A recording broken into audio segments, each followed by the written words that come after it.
This is a special presentation of Honoring Black History on KTAB. Good afternoon. Thank you for tuning into this special edition of KTAB for You, Honoring Black History Month. I'm Mariah Williams. This month we are remembering the contributions Black Americans have and are making. In Brownwood, a nonprofit is keeping the stories of the past and present on the forefront, highlighting stories both told and untold.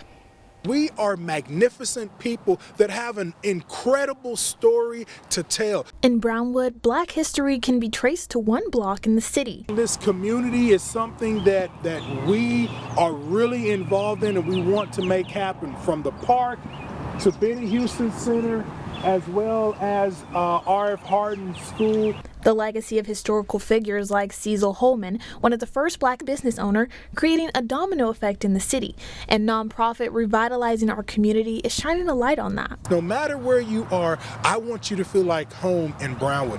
And continuing the legacy of African American history and talking about the richness and the greatness of individuals makes it feel like home for all. One of the spotlights is Charles Lowe, the first Black school board member who also attended Rufus F. Hardin School, the only Black school until integration.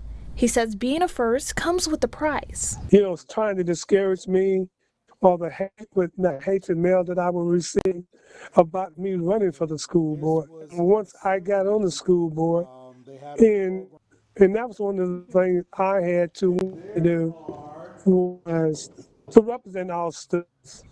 Not Black students, but all students. While nonprofit president Draco Miller is heading the February project, he's also continuing a legacy his father started years ago. I'm following in his footsteps as the third African American city council member elected to Brownwood, encouraging others to follow in the footsteps of the greatness that came before. We're talking about the future, for future generations to continue the legacy that was laid before them.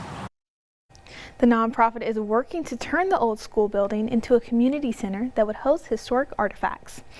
It was June of last year the Abilene Board of Planning and Zoning rejected a request to changing the name of a stretch of North 13th Street. Members of the board voted unanimously against the name change to honor an Abilene woman, but expressed their appreciation for the woman's service for the community. KTAB's Noah McKinney got the story of Gladys Aber.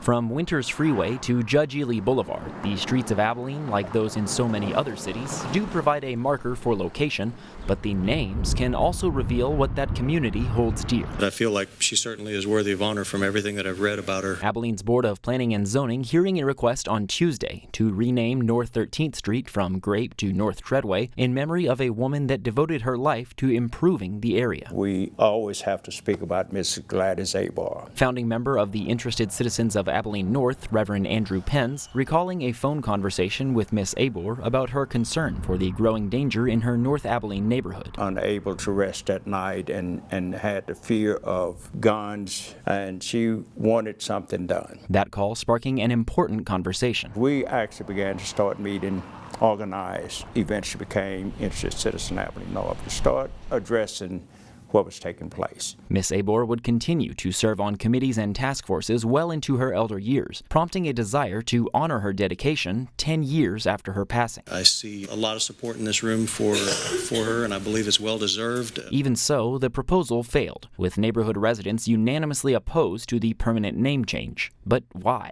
Because permanent one has long-term consequences for people who have addresses along that road. Though it seems that was never the proposal's intent. Yeah, my name is Jerome Aber.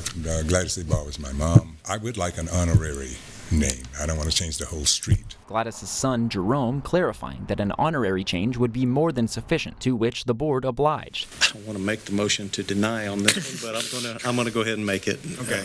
With the understanding, I'm encouraging you to reapply for the honorarium. For BigCountryHomepage.com, I'm Noah McKinney. And 2 months after that story aired, the board passed an honorary name change for the street in August of 2024. Still to come on Honoring Black History, looking at the foundation of Hendrick Home for Children in Abilene. Honoring Black History on KTAB continues. The Turner Hill name is well known in Abilene for some pretty flavorful reasons. Turner Hill's House of Barbecue, but the Turner Hill family name also has strong ties to another Abilene family that made an impact in history. Hendrick, and specifically the Hendrick Home for Children. Willie and Margaret Turner Hill were foundational to the nonprofit, the first employees of the children's home, and lived and cared for the grounds until the day they died. Now looking into two names that built a legacy for Abilene children. Grandma had that picture. I have a picture of that. That's Uncle Bill. The Hendrick Home for Children has been a nurturing place for kids and families for more than 80 years, and that reputation includes one couple who was working behind the scenes since the beginning. The Turner Hills are legend of Hendrick Home. So this place wouldn't be what it is without Willie and Margaret Turner Hill. Willie Turner Hill worked privately for Tom Hendrick, which led to him and his wife being the engine for the nonprofit from the grounds work to housekeeping and childcare. But niece to the Turney Hills, Anna Davis, said it was much more than that. He enjoyed it when I was working here because he had all those kids. And they said he didn't have any kids, but he had many kids. He had so many that loved him dearly. Their responsibilities did come with its challenges with segregation, but CEO and president of Hendrick Home for Children, Aaron Seaborn, said the children's love for them overlooked it. Willie and Margaret would travel with the kids, and because during that time blacks could not eat in the same place as whites, they didn't do that. They stopped on the side of the road, they packed lunches, they stopped on the side of the road so that Willie and Margaret could eat with the group, with the family. Nephew to the Turner Hills, Andrew Penns, said even with their big load of responsibilities, they always made time for their families when he was a child. Playing on the playground, Sundays would come out, and that was one time you would see more than just white in the playground. You'd have blacks, and it would be our families that were playing on the playground. From Margaret's recipes to Willie's pecan trees and rose bushes, their memory is etched on the walls and grounds of the nonprofit and in the hearts of their family. It gave me joy just to see his picture from way back when I was a little girl, and to see it up now, you know, that he's already lived his life and gone on. The unsung heroes leaving a legacy of love beyond race behind. Willie Turner Hill is also the reason St. Augustine grass is here in Abilene. He planted the first batch alongside Tom Hendrick. Still to come on Honoring Black History, an Abilene Christian University professor is talking about his experience as we celebrate Black History Month. Honoring Black History on KTAB continues.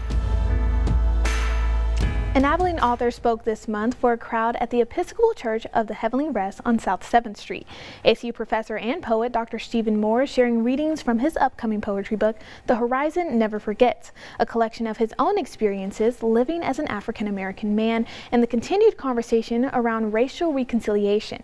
KTAB's Noah McKinney was among the crowd, speaking with Dr. Moore for some insight into his work and the healing he hopes it can bring.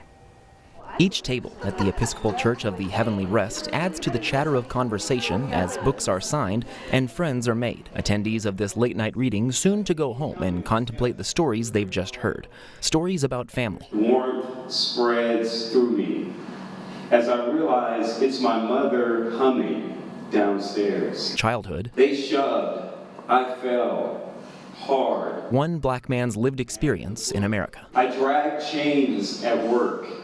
They're clinking, unheard. Dr. Stephen Moore sharing these moments freely from his first published collection of poems. Literature invites people to sit down and understand humanity even more. The triumphs, the joys, but also the heartaches and the pain. In The Horizon Never Forgets, Dr. Moore does not shy away from uncomfortable topics, though he says uncomfort shouldn't mean an inability to discuss. Sometimes we're just so divided, but we don't have to be that way. I think it's important for us to come together and to hear and to be patient with each other and to raise questions and to push back. His chronicled memories put to page in hopes that others might see a viewpoint completely different from their own. The only way that we're going to grow as a culture, as a nation, as a world is if we come together just like what we're doing tonight and sit down at the table and share life with each other. So that the things we hear going on in the world around us. It tells the story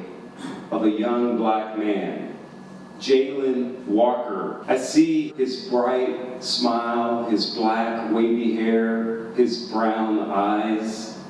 I see the dark autumn night, when 46 police bullets tore him. Might be viewed through a collective lens, bringing understanding outside ourselves if we're only willing to come to the table. I know how clouds that cannot rain feel.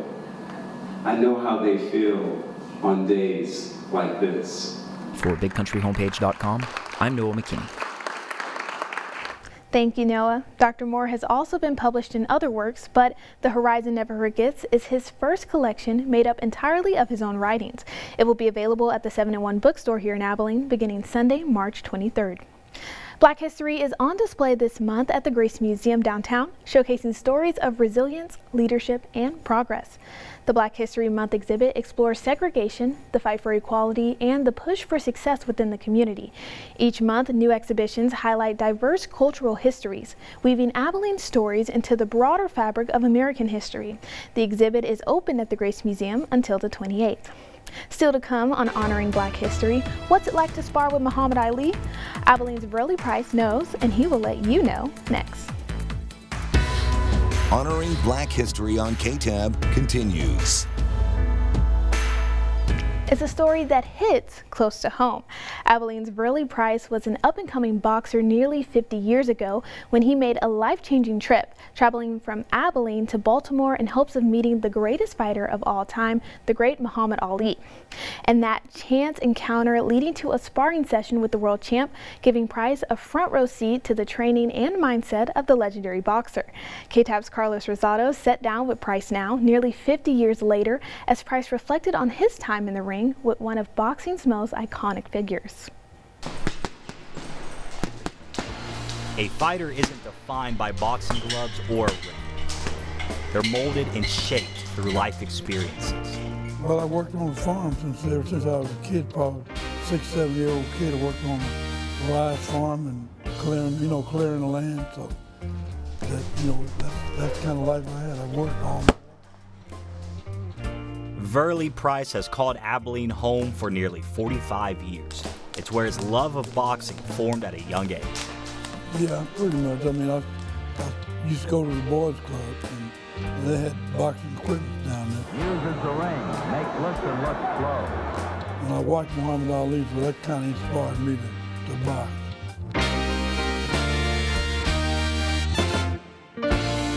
I'm going to show you how great I am. You worked hard, you were honest, and you took a chance. Could you talk to me about the time you took a Greyhound bus to Baltimore to try to meet Angelo Dundee and Muhammad Ali? Yeah, I had saw a story on TV that he was going to be boxing in Baltimore. So I said, well, I think I'll just catch a bus and go up there. Of course, at the time, people told me, well, you crazy, you never going to, you know how many people would be trying to meet Muhammad Ali, you wasting your time. And I said, well, I'll take that chance.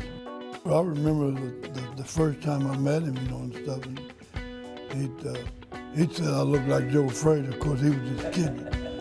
He was just kidding with me, coming from a guy like that, of course, you always welcome. He was telling me how fast he was, and so he was telling me don't try to get rough. So, and I kept that in mind. I mean, of course, I watched him boxing. I knew how fast he was. So, we just kind of just took it easy. Not that I was taking it easy on him, he was taking it easy on me. But, I wasn't going to try to show out. I mean, I wasn't going to do that, because he probably would have taught me a lesson. Well, I didn't really stay around very long because I was trying to go to an Olympic tryout. And so I only stayed there just a couple of days, and just after I kind of sparred with him a little bit, the next day I had to leave. Because I only had so much time on my bus ticket, But when I did get there, it was already too late, so I lost out on I was going to try for the Olympic, and I missed that one. So.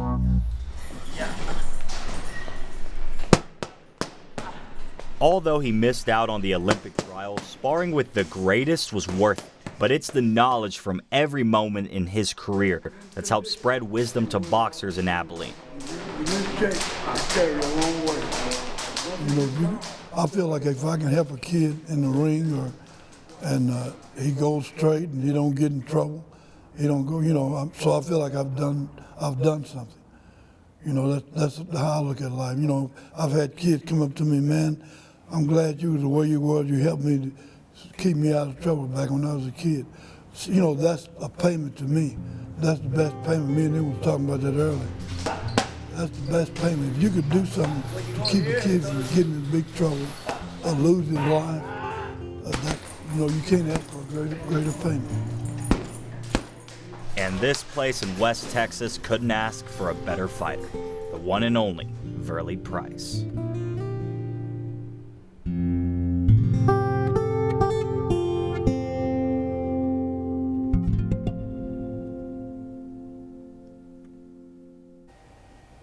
Thank you, Carlos. Still to come on KTAB for you, what's in store for the Woodson Early Childhood Center? Honoring Black History on KTAB continues. Looking at more Key City history, you might remember the name Woodson.